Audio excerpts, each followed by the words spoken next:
Good morning guys, welcome back to my YouTube channel Ankita's world. I hope आप सब लोग बहुत ही अच्छे होंगे, स्वस्थ होंगे।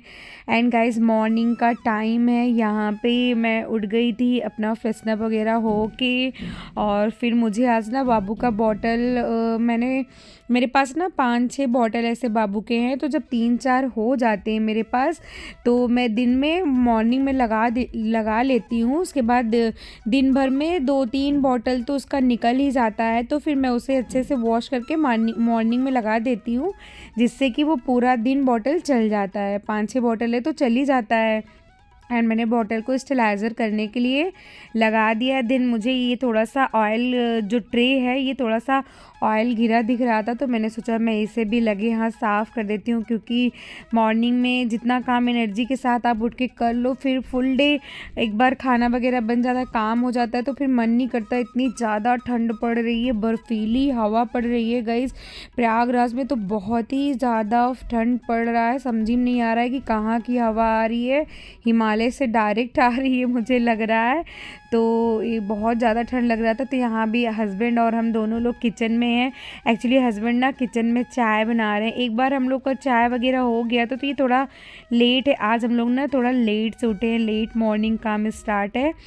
तो मैं यहाँ पे क्लीनिंग वगैरह कर रही थी, तो बोले कि चाय मुझे पीनी है, तो इसलिए वो बना रहे हैं और थोड़ा सा मैं भी पीऊँगी उनके साथ। तो तब तक मैं इधर अपना क्लीनिंग कर लेती हूँ। जो सुबह का एक बार काउंटर टॉप वगैरह क्लीनिंग करना रहता है। एक बार रात को तो वैसे मैं डेली करके सोती हूँ, लेकिन मॉर्निंग में एक बार कर देती हूँ। वो शुरू से मम्मी यही कहती है कि सुबह उठ के एक कपड़ा मार देना चाहिए, क्योंकि पता नहीं स्लैब पे क्या कीड़े, कुछ जानवर वगैरह, छिपकली चल जाते हैं ना। तो मॉर्निंग में इतना काम ऐसे होता है कि कभी कभी कोई चीज़ जैसे अदरक वगैरह, तो मैं काउंटर टॉप पे ही ऐसे ही घिस लेती हूँ। तो जिसकी वजह से मैं सुबह एक बार वाइप कर देती हूँ अच्छे से। तो यहाँ पे मैंने क्लीनिंग कर लिया, काउंटर टॉप ही क्लीन किया है अभी। देन बारी आती है बर्तन लगाने की। दीदी झाड़ू पोछा बर्तन करके चली गई हैं, तो यहाँ पे बर्तन रखा था, तो मैं उसको उनके प्लेस पे लगा देती हूँ। और उसके बाद बैठ के फिर गरम गरम चाय पियेंगे। बहुत ही ज़्यादा ठंड है यार। देन उसके बाद बारी आती है, फिर हमने यहाँ पे ना ब्रेक लिया था, चाय वगैरह पी के आ गई। अब फिर से वही काम में लग जाओ। तो यहाँ पे मैं सिंक एरिया क्लीन कर रही हूँ। ये मैं डेली ही करती हूँ। दीदी जब बर्तन धुल के चली जाती है ना, तो वो सिंक वगैरह तो कोई जल्दी क्लीन नहीं करता यार। आप कितना भी लगा लो, तो वो आपके हिसाब से क्लीनिंग नहीं कर पाते हैं। जो आपको पसंद होता है कि हर चीज़ एकदम नीट एंड क्लीन होना चाहिए, तो यहाँ पे जब वो चली जाती हैं, तो अपना सिंक एरिया टैप खूब अच्छे से क्लीन करके उसे ड्राई कर देती हूँ, जो दिन भर एकदम क्लीन दिखता है। मॉर्निंग में एक बार ही करती हूँ, क्योंकि उसके बाद शाम को ही दीदी बर्तन धुलती हैं। तो ज़्यादा बहुत बार बर्तन, जब मैं खुद से करती थी बर्तन झाड़ू पोछा, तो जितनी बार भी बर्तन वॉश करती थी उतनी बार ही सिंक एरिया ज़रूर क्लीन करती थी। तो अब तो 2 ही टाइम क्लीन होता है बर्तन, तो इसकी वजह से बर्तन भी पड़े ही रहते हैं। तो मॉर्निंग में कर देती हूँ, तो फुल डे क्लीन रहता है, चमकता रहता है। देन उसके बाद बारी आती है फिर डस्टिंग करने की। तो आजकल तो इतना धूल मिट्टी भी नहीं उड़ रहा है बिल्कुल भी, और क्लीन ही रहता है। वैसे सारी चीज़ें क्लीन रहती है, लेकिन बस वही, ये बच्चे हैं ना, कुछ खाते पीते हाथ लगाते, उसके निशान धब्बे पड़ जाते हैं। तो बस वही सारे रूम को अच्छे से एक बार कॉलिंग करके डाल के उसको क्लीन कर दो, तो सारा दिन ही ना चमकता रहता है। कोई ख़ास डीप क्लीनिंग में वैसे डेली नहीं करती हूँ मैं। 2-3 दिन में एक कमरा चूज करती हूँ, जिसका विंडो और फ़ोटो वगैरह जितने सारे लगे होते हैं ना, उसे मैं क्लीन करती रहती हूँ। 2-3 दिन में मैं ज़रूर ये सारी चीज़ें करती हूँ, जिसकी वजह से ना गंदगी जल्दी दिखती नहीं, लगता है कि घर एकदम ऑर्गेनाइज है, क्लीन है। तो सारी सब कमरों में डस्टिंग वगैरह करने के बाद, ये हमारा छोटा सा आंगन है जहाँ पे हम ब्रश वगैरह करते हैं, और यहाँ पे वॉश बेसिन लगा है। तो यहाँ पे थोड़ी गंदी ज़्यादा हो जाती है, क्योंकि मॉर्निंग में बच्चे ब्रश वगैरह करते हैं तो इधर उधर गिरा देते हैं। तो एक बार सारा जब डस्टिंग करने के बाद लास्ट में मैं यहाँ पे अच्छे से क्लीन करके वॉश बेसिन वगैरह धुल के, तो ये मैं आंगन डेली धुल देती हूँ, क्योंकि यहाँ पे मोस्टली ज़्यादा काम होता है, जैसे कपड़े धुलना और पोछे का पानी या कूड़ा कुछ भी हो, यहीं पे ज़्यादातर काम होता है पानी का। तो एक बार मैं मॉर्निंग में अच्छे से अपना पोछा भी क्लीन कर देती हूँ, क्योंकि दीदी तो सुबह लगा के जाती हैं, फिर तो दिन में तो वो लगाती नहीं है। फिर वही खाना वाना खाने के बाद तो एक बार मैं किचन और खाना वगैरह जहाँ खाए रहते तो वहाँ से फिर से मैं पोछा मारती हूँ। तो मैं एक बार अच्छे से पोछे को सुबह धुल देती हूँ, जिससे आप दिन में कहीं भी लगाना हो तो अच्छे से लगा सकते हैं। यहाँ पे मैं अपने आंगन को भी अच्छे से धुल के और उसे ड्राई कर लूँगी। देन उसके बाद फिर बहुत सारे काम यार ऐसे होते हैं जो करना होता है। आप मेड या कुछ भी रख लो, वो आपके मन के मुताबिक काम नहीं करते हैं। बहुत सारे काम ऐसे होते हैं, अगर करो ना तो बहुत सारे काम है, नहीं करो तो कुछ भी काम नहीं लगता है। अगर आप अपने घर का केयर कर रहे हो, बच्चों का या पूरे फैमिली का केयर करो, तो इतने ज़्यादा काम होते हैं, आप एक एक बारी निपटाते जाओ ना, फिर काम ख़त्म होने का नाम ही नहीं लेता। इसलिए मैं क्या करती हूँ, डे बाय डे, जैसे एक दिन मैंने कुछ कर लिया, एक दिन मैंने कुछ कर लिया, फिर ऐसे ही मैं डिवाइड कर लेती हूँ काम को, क्योंकि एक दिन में आप नहीं कर सकते। और ठंड में तो इतनी एनर्जी रहती ही नहीं है कि, और छोटा दिन होता है ना, आप जो ज़रा सा भी कुछ काम करो तो ऐसा लगता है कि पूरा दिन बीतने वाला है। तो यहाँ पे मेरी क्लीनिंग, डस्टिंग वगैरह सब हो गया है। एंड यहाँ पे हम पूरा नहीं दिखा सकते, क्योंकि पूरे घर की क्लीनिंग वगैरह दिखाने लगे ना तो क्लीनिंग में पूरी वीडियो ख़त्म हो जाएगी। तो छोटे छोटे क्लिप मैंने ले लिया था, तो वही मैं आपके साथ शेयर कर रही हूँ। और उसके बाद क्लीनिंग वगैरह करने के बाद फिर सब लोग बारी बारी नहाते। वैसे तो 2 बाथरूम है, लेकिन एक बाथरूम में हम लोग ज़्यादा यूज़ करते हैं, जिसमें सब, क्योंकि एक ही में गीज़र लगा है, तो बिना गीज़र के तो यार नहाना पॉसिबल नहीं होता है।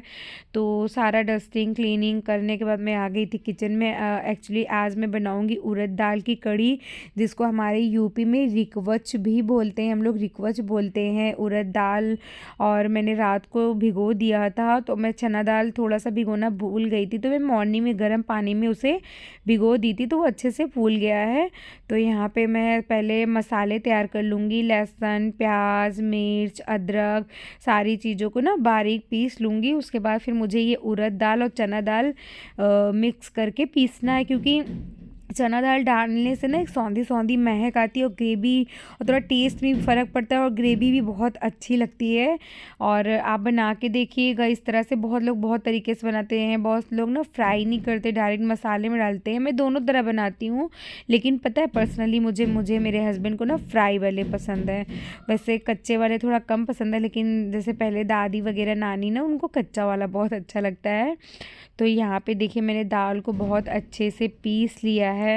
ऐसे करके बारी बारी मैं पूरा दाल अच्छे से पीस लूँगी, और बहुत महीन नहीं करना, क्योंकि बहुत महीन कोई भी चीज़ करो ना तो वो खाने में अच्छा नहीं लगता है।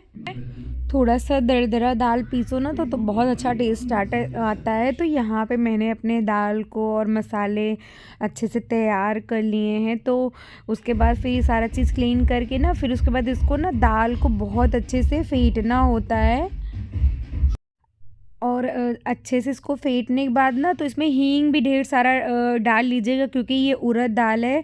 अगर हींग नहीं डालेंगे ना तो थोड़ा सा बहुत लोगों को गैस की प्रॉब्लम है, पेट में दर्द ऐसा हो जाता है। तो चाहे तो आप पीसते टाइम ही हींग डाल सकते हैं, अदरवाइज़ आप इसे जब इसको अच्छे से फेंटेंगे ना तो उसमें भी डाल सकते हैं। तो ये देखिए यहाँ मैंने अपने पूरा दाल जो था, चना दाल और उड़द दाल को बहुत ही अच्छे से पीस लिया है। उसके बाद हम इसे हल्के हल्के हाथों से ना ऐसे फेंटेंगे खूब अच्छे से। और आपको अगर जानना है कि ये अच्छे से फेंटा है कि नहीं, तो एक छोटी सी कटोरी में पानी भर लीजिए, और पानी में हल्का सा डिप करके देखिए, अगर दाल ऊपर की ओर आ गया तो वो अच्छे से फेंट गया। अगर वो नीचे ही रह जाता तो आपका दाल नहीं फेंटा, क्योंकि फेंटना बहुत ज़रूरी है, नहीं तो ये फूला फूला नहीं बनेगा, बहुत कड़ा कड़ा सा टाइट सा बनेगा। तो यहाँ पे मैंने उसमें नहीं हो रहा था, तो मैंने इसको थाली में पलट लिया है। तो यहाँ पे देखिए आपको ऐसे ही एक ही सर्कल में ऐसे से फेंटना है, क्योंकि आप दोनों साइड करेंगे ना तो वो अच्छे से नहीं फेंटेगा। तो यहाँ मैंने अच्छे से टाइम लगा के इसे फेंट लिया है। देखिए मैंने पानी भी रखा है, तो मैं बार बार देखती जा रही थी। जब ये अच्छे से फेंट गया तो मैंने तेल भी चढ़ा दिया था, वो गर्म हो रहा था, और मैंने हाथों में ना ऐसे पानी लगा के और एक एक करके ऐसे बड़े डालते जाऊँगी, जैसे बड़ा बनता है तो वैसे डालती जाऊँगी। और इसे अच्छे से ना फ्राई कर लेना है गोल्डन ब्राउन होने तक। बहुत ज़्यादा खर नहीं करना है, क्योंकि ये हम सब्ज़ी बना रहे हैं, इसको हम ऐसे ही, अगर चाय के साथ आपको खाना है ना तो इसमें मिर्च मिर्ची और नमक सब चीज़ डाल के बनाई। एंड हाँ, मैंने इसमें ना थोड़ा सा नमक भी डाला है। तो जब ऐसे खाना हो तो प्याज नमक मिर्ची डाल के बनाओ, ये बड़े बहुत ही अच्छे, बहुत ही टेस्टी क्रिस्पी लगते हैं।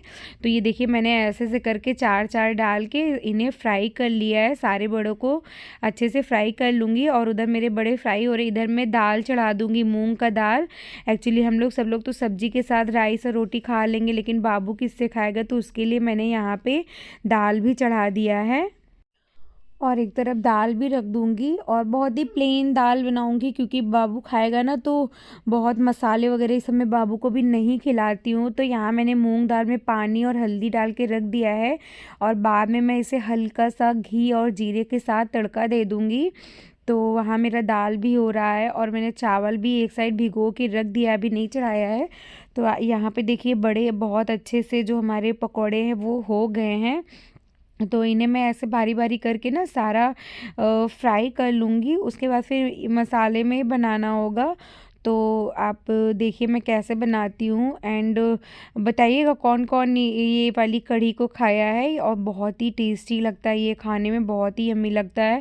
पहले शादी के पहले ना मुझे नहीं अच्छा लगता था ये, लेकिन शादी के बाद वही कहते हैं ना, जब मम्मी बनाती थी तो नक्शे होते थे, अब खुद को बनाना पड़ता है तो कोई भी नक्शा नहीं कर सकते, क्योंकि चूज नहीं कर सकते हम कोई भी चीज़ को, जो बनाएंगे वही खाएंगे।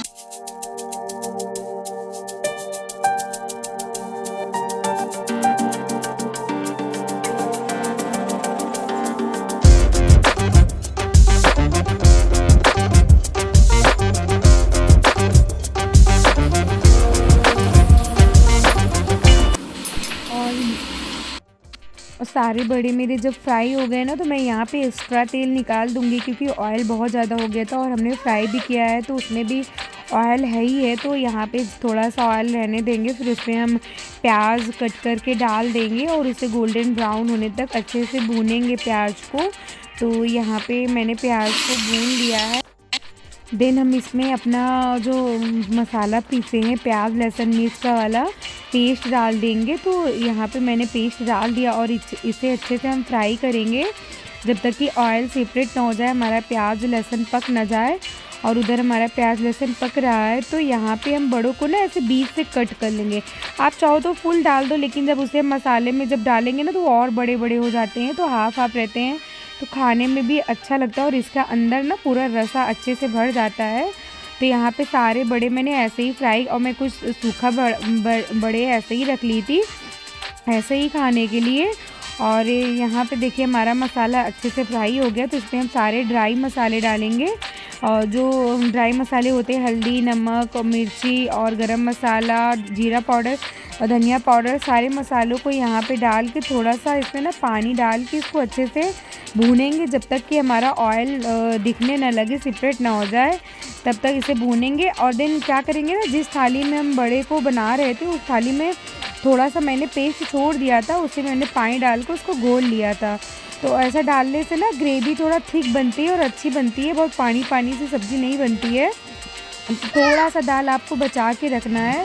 लास्ट में हम उसी थाली में पानी डाल के घोल के अच्छे से डाल देंगे और उसको पानी को ना खूब अच्छे से पकाएंगे जब तक 5-10 मिनट खूब अच्छे से रसा हमारा जब मसाले में पक जाएगा। ये देखिए मैंने दाल को ऐसे ही धुल के थाली में डाल दिया। इससे हमारी ग्रेवी ना गाढ़ी बनेगी, थोड़ी सी ठीक बनेगी, तो बहुत टेस्टी लगता है। बहुत पतली ग्रेवी नहीं रहेगी। एंड टेस्ट के अनुसार आप नमक भी डाल देंगे इसमें, क्योंकि हम बड़े में भी नमक डाले थे, तो आपको ध्यान से नमक डालना होगा, क्योंकि अगर इसमें ज़्यादा डाल देंगे तो बड़े में भी नमक है तो बहुत ज़्यादा नमक टेस्ट में आने लगेगा। तो यहाँ पे मैंने नमक डाल दिया। अब इसे हम बॉईल होने देंगे 5-10 मिनट, तो ये अच्छे से बॉईल होगा, क्योंकि जब तक ये पकेगा नहीं तो अच्छा टेस्ट नहीं आएगा। और देन हम उधर अपना मेरा दाल भी पक गया है तो उसे भी हम तड़का लगा देंगे। तो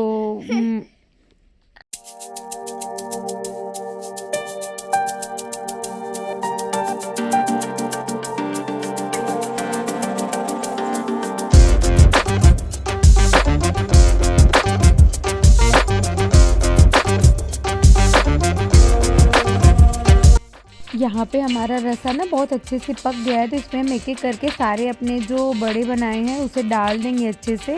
तो इसको डालने के बाद ना इसको बहुत देर नहीं पकाना है, नहीं तो ये बहुत गल सा जाएगा। तो 2-3 मिनट ऐसे ही हमें ढक के हम इसको अच्छे से पका लेंगे और उसके बाद ना ये ढक देंगे तो थोड़ी देर बाद ना इसकी ग्रेवी भी बहुत ठीक हो जाएगी और बहुत टेस्टी लगता है। ये देखिए हमारे पूरा सब्ज़ी जो है रेडी हो गया है।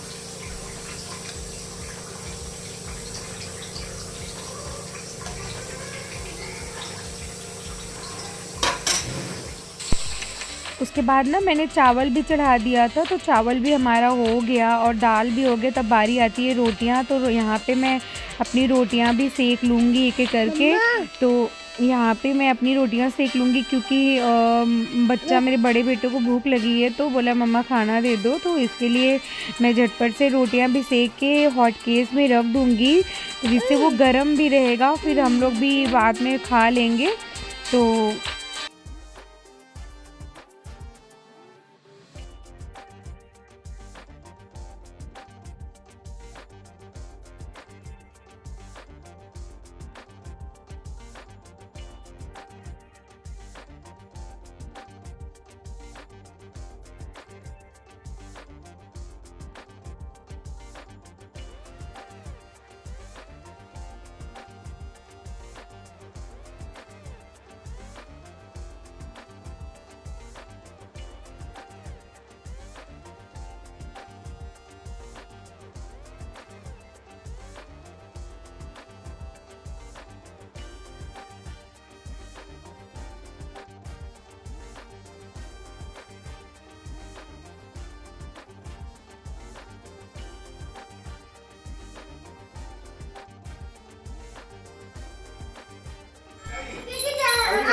वो वाला दे दो, दे दे।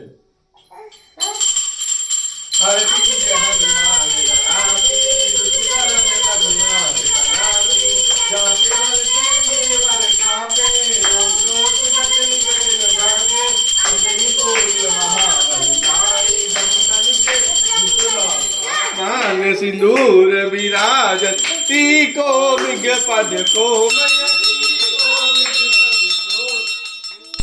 इसके बाद ना हस्बैंड और सब लोग पूजा पाठ कर लिए थे, नहा धो के सब लोग रेडी हो गए थे और दुकान पे जाने के लिए वो रेडी हो गए थे। और फिर हमारा लंच भी रेडी है, तो यहाँ पे मैंने लंच लगा दिया था, हस्बैंड खा के चले गए, मैं भी खा ली थी। अब बारी आती है बाबू के खिलाने की। तो आज ना इसकी तबीयत थोड़ा ख़राब, तबीयत क्या ख़राब है, जब मैं सब्ज़ी बना रही थी ना ये गिर गया और ये जो टाइल्स का कोना होता है दीवार में जो ऐसे लगे रहते हैं, क्या बोलते हैं उसे, जो साइड में लगे होते हैं, तो उसके कोने से इसके ना सर पे लग गया और कट गया, बहुत सारा खून इसका निकल रहा था, तो ये बहुत रोया था। तो हम लोगों ने इसको दवाई वगैरह लगा दी थी, खिला भी दिया था। तो यहाँ पे ना ये खा नहीं रहा था। अब देखिए यहाँ पे उल्टी सा मुँह बना रहा था, तो इसे मैं आज चावल नहीं खिलाई, सिर्फ मूंग का दाल थोड़ा गाढ़ा गाढ़ा सा ऐसे करके इसको खिला दी। और बच्चों को खिलाने में बहुत ज़्यादा टाइम लगता है यार, बच्चे खाते नहीं हैं, अगर चावल हो ना तो बिल्कुल नहीं खाते हैं, टाइम लगाते हैं। यहाँ पे दाल बहुत गली सी थी, तो इसलिए जल्दी जल्दी मैं इसे खिला दे रही हूँ। और खिला पिला के ना इसको मैं सुला दूंगी, क्योंकि सुबह से उठा है, खेल रहा था, खा पी लिया है, तो जब ये सो जाएगा तो मैं अपना आगे का काम, वही क्लीनिंग वगैरह करना, किचन वगैरह सब साफ़ करना, एक बार मैं झाड़ू मार देती हूँ, किचन में पोछा वगैरह लगा के फिर मैं फ्री हो जाती हूँ। तो मैं दोपहर में जब फ्री हो जाती हूँ, बच्चे सो जाते हैं ना, तो मैं अपना इंस्टाग्राम के लिए रील्स वगैरह बना लेती हूँ और वीडियो एडिट करना होता है तो कर लेती हूँ। दोपहर में लेट के मैं ये सारा काम 1-1.5 घंटा मेरे पास होता है, तो मैं वो सारे काम कर लेती हूँ, क्योंकि शाम को फिर वही hi hello bye bye hi चलो हाय हाय हाय एवरीवन हेलो। कैसे हो आप लोग? तो गाइज आई होप आपको वीडियो अच्छी लगी हो, अगर अच्छी लगी हो तो मेरे चैनल को सब्सक्राइब करिएगा, लाइक कमेंट शेयर करिएगा, बेल आइकन को प्रेस करिएगा। मिलते हैं नेक्स्ट वीडियो में, तब तक के लिए बाय।